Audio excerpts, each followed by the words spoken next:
esta hora de la mañana le quiero dar la bienvenida al economista Alberto Dajic. Gracias por acompañarnos, economista. Buenos días. Muy buenos días. Bueno, economista, en estos últimos días el país ha conocido lo que se podría decir era un secreto a voces, y es esta corrupción que ha imperado en los hospitales del Instituto Ecuatoriano de Seguridad Social. Preocupa que el presidente del Consejo Directivo de esta institución ha dicho que esa corrupción incluso ha mermado el Fondo de Salud, ¿no? El cálculo que hacía es de 30 millones al año. Si hablamos de 10 años de corrupción, 300 millones. La pregunta es, ¿quién responde por eso y hacia dónde nos está llevando eso? Bueno, es más de 300 millones, porque usted tiene que ponerle un interés al dinero. Si ese dinero se hubiese invertido en bonos, hoy es más de 300 millones. ¿Quién debe responder? En primer lugar, que se ponga ante la justicia quienes han sido parte de esa red de corrupción. Lo otro, si esas personas se las descubre y no pueden responder, es una pérdida. Ya en la seguridad social perdió ese dinero. Ese es un tema dramático, el de la corrupción, lo estamos viendo. Pero el problema fundamental de la seguridad social viene de varios aspectos. El primero, que la demagogia, el populismo, esa forma perversa de hacer política, de hacer creer a la gente que las cosas se pueden regalar y que no cuestan, ha hecho que la seguridad social dé una serie de prestaciones sin que se cobre por esa prestación. Le doy un ejemplo simple. ¿Cómo se paga la jubilación? ¿Cómo se pagan las pensiones de jubilación? En base a todos los sueldos, 13º, 14º, 15º. Pero ¿cómo se aporta? Se aporta en base a 12 salarios. ¿A quién le toca ese hueco? A la seguridad social. La Corte Constitucional ya ha dicho que se tiene que devolver ese dinero y no se lo devuelve. Entonces, estamos ante situaciones en las cuales el seguro de los familiares se lo ha brindado sin tener las respectivas recaudaciones para poder brindar ese servicio. Todas estas cosas que han hecho que la seguridad social se vaya poco a poco deteriorando a un punto en que hoy está en una crisis gravísima que puede hacer que se quede inclusive sin liquidez. Ahora, pero usted decía, economista, la Corte Constitucional dio un plazo incluso, ¿no?, para que se busquen estos mecanismos de financiamiento de esos beneficios de los jubilados, que ya está por vencer, y ante eso se analizan dos opciones. Una, que es esta tasa nivelada de incremento en el aporte de los afiliados desde el próximo año hasta el 2058, o la otra opción es una tasa que crezca cada 5 años. Desde su punto de vista, ¿cuál sería la mejor opción? Las opciones hay que verlas dentro de un cálculo actuarial y compararlas para ver frente a las necesidades de caja cuál es la mejor. La mejor es la que privilegie la caja en estos momentos, ¿verdad? Y eso significa un golpe. El problema es que cada vez que en la política pública se evita que la gente tenga un golpe y la demagogia triunfa, el golpe es después peor. Mire usted la reducción del tamaño del Estado. No se le quiso hacer porque era un golpe. Y mire cómo está el Ecuador de hoy. El Ecuador de hoy atado por un Estado gigante. Ese Estado gigante le ha colocado bonos a la seguridad social para seguir en su despilfarro y ha quebrado más a la seguridad social. Si se hubiese corregido el problema, no se le habrían colocado tantos bonos a la seguridad social y además se los hubiera colocado a una tasa de interés razonable, cosa que no se ha hecho en el pasado, mermando el patrimonio de los afiliados. La gran lección de la seguridad social ecuatoriana es la politiquería, la demagogia y el populismo carcomen todo y no perdona, la economía no perdona, puede tardar, pero va a cobrar su factura y la va a cobrar con intereses. Y hoy el Ecuador, a través de su seguridad social, está viendo cómo el populismo y la demagogia han destruido una institución básica, clave, fundamental para el bienestar de la gente. Bueno, y usted ha puesto en contexto quizás lo que se debió hacer y no se hizo, y lo cierto es que quizás todavía se está a tiempo de adoptar una medida que permita que el Seguro Social no caiga en lo que muchos dicen, ¿no? En atravesar esa línea que perjudique gravemente, sí, a los afiliados y a los jubilados. Entonces, ¿cuál debería ser entonces el camino correcto? Como yo le decía, en este momento se debaten dos opciones, son esas dos, las alternativas que están puestas sobre la mesa, sobre alguna de ellas se ha de decidir, pero desde su perspectiva, entonces, ¿cuál es o debería ser el camino a seguir? El camino a seguir es, primero, sincerar ante el país la realidad. ¿Cómo se sale de esto? El mundo tiene un problema de seguridad social, Luis. ¿Cuál es el problema? Que cuando se planificó, se estructuraron las seguridades sociales del mundo, había una tasa de crecimiento de la población, lo cual implicaba una tasa de crecimiento de los aportantes. Eso se ha reducido, hay menos crecimiento poblacional. Y había una jubilación que calculaba que la gente vivía tantos años. Hoy la gente vive más. Por lo tanto, tenemos pensiones que duran más y menos gente que entra a aportar al sistema. Eso solo admite la combinación, una u otra, o la combinación de dos cosas.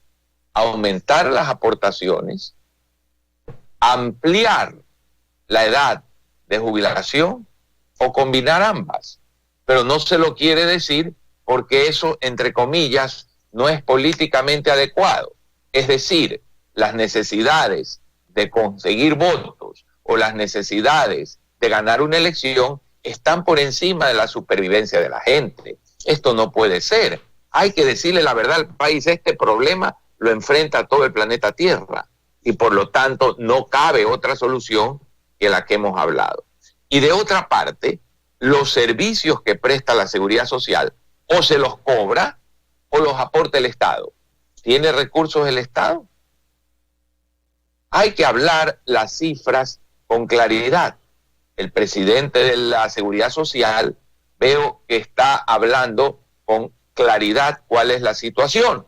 Ojalá la desnude frente al país y de hecho en la Universidad Espíritu Santo vamos a hacer un gran foro sobre este tema para que el país conozca la verdad, que la han expresado instituciones como la Mesa de la Seguridad Social, mucha gente del sector privado y de la sociedad civil que sí han estudiado el tema de la seguridad social y sí han expresado la realidad. Pero los políticos, los gobiernos, la demagogia siempre está con que eso no se puede decir, eso no es político, eso no conviene decirlo, vienen las elecciones, cuidado, y así, con esa mentalidad, hemos ido destruyendo a este país. Pero ahí esta situación de la seguridad social preocupa a todos, ¿no? Justamente ayer en su anuncio al país, el exalcalde Jaime Nebote, que no iría a la presidencia, aparte motivaba una consulta popular, y él decía que dentro de esa consulta popular se debería incluir dentro de las preguntas alguna donde los ecuatorianos digan si esa contribución a la seguridad social debe traducirse en atención médica eficaz, en el acceso a préstamos, en que las pensiones sean dignas y además la garantía de que el Estado no toque ese dinero. ¿Es necesario llegar a una consulta popular, economista, para que haya la garantía de algo que debería darse de manera sí o sí? O sea, algo que debería cumplirse, ¿se requiere ir a una consulta popular? La consulta popular la planteamos en 1994, Liz. Y en esa consulta popular, cuando era vicepresidente de la República, quien habla, ya preguntaba si se debía establecer una alternativa a la monopólica seguridad social que existe en el Ecuador, una alternativa de capitalización individual para crear los fondos de administración de pensiones en los cuales el ciudadano pueda libremente aportar y no esté sujeto al manoseo del gobierno. Lamentablemente, esa consulta por la politiquería se la perdió por un estrecho margen. En aquel entonces estuvo opuesto el partido del cual el alcalde Nebot es miembro, estuvo opuesto a la consulta. Celebro que ahora eso se entienda, pero son 25 años perdidos. La politiquería, la demagogia, que si no cambia en este país, no vamos a ningún lado. El país va a cambiar cuando se bañe de verdad, no se bañe de cálculos políticos. Y mientras llegue ese baño de verdad, esa transparencia que usted ha dicho, o se da también esa consulta popular en caso de que se dé efectivamente, ¿cuál va a ser la garantía entonces de que ese afiliado, ese jubilado van a recibir lo que merecen a cambio de esa aportación que vienen haciendo durante tantos años?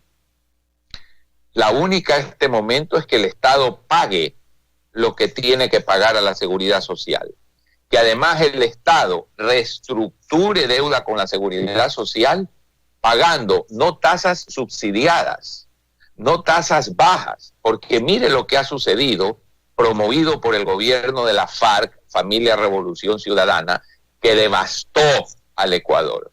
Para ese gobierno le sacó la liquidez al Banco Central, le sacó la liquidez al ISFA, le sacó la liquidez al IES, le sacó la liquidez a toda aquella institución que tenía liquidez en el Ecuador. ¿Y cómo lo hizo? Entregándole unos bonos que pagaban un interés bajo a la seguridad social. Ese dinero se llevó para despilfarrarlo y a cambio de eso se le pagó una baja tasa al seguro social, que hoy día afecta a las finanzas de la seguridad social. Sé que hoy se está en un esfuerzo de reestructurar esa deuda a tasas mucho más razonables, e inclusive se han hecho ya propuestas por gente muy especializada de cómo crear una curva racional de rendimientos para que los bonos paguen una tasa más razonable. Pero lo que tampoco puede pasar es que se le entregue a la seguridad social lo que se le debe y se le sigue exigiendo que compre más y más y más bonos. Y eso es lo que entiendo planteaba la propuesta del alcalde, que eso no se pueda ya hacer, y me parece una cosa muy correcta que no se pueda ya hacer, porque en la medida en que el Estado pueda meterle mano en forma infinita a los recursos de la seguridad social, ese dinero de los ecuatorianos, en vez de servir como sirve en Chile, como sirve en Colombia, para que haya desarrollo, para que haya empresas que generen empleo, sirve para sostener una burocracia pesada, un Estado obeso, un Estado que despilfarra, un círculo vicioso, perverso, que debe parar. Ahora, economista, en 30 segundos, porque ya se nos está acabando el tiempo, quisiera preguntarle, ¿cómo ve usted el futuro entonces de la seguridad social en caso de que en esta oportunidad no se adopten las medidas que se requieren para poner a salvo esa seguridad social de la que todos gozamos hoy por hoy? ¿Cómo ve usted el futuro? No quiero pensar en eso, quiero pensar que de alguna forma se va a resolver, porque el futuro de la seguridad social, si esto no se hace, es muy deplorable, muy terrible. Quiero agradecerle que haya estado con nosotros, economista. Confiemos en que no va a pasar eso, sino que va a pasar lo contrario. Gracias por habernos acompañado en los desayunos de 24 horas. Confiemos en eso. Gracias.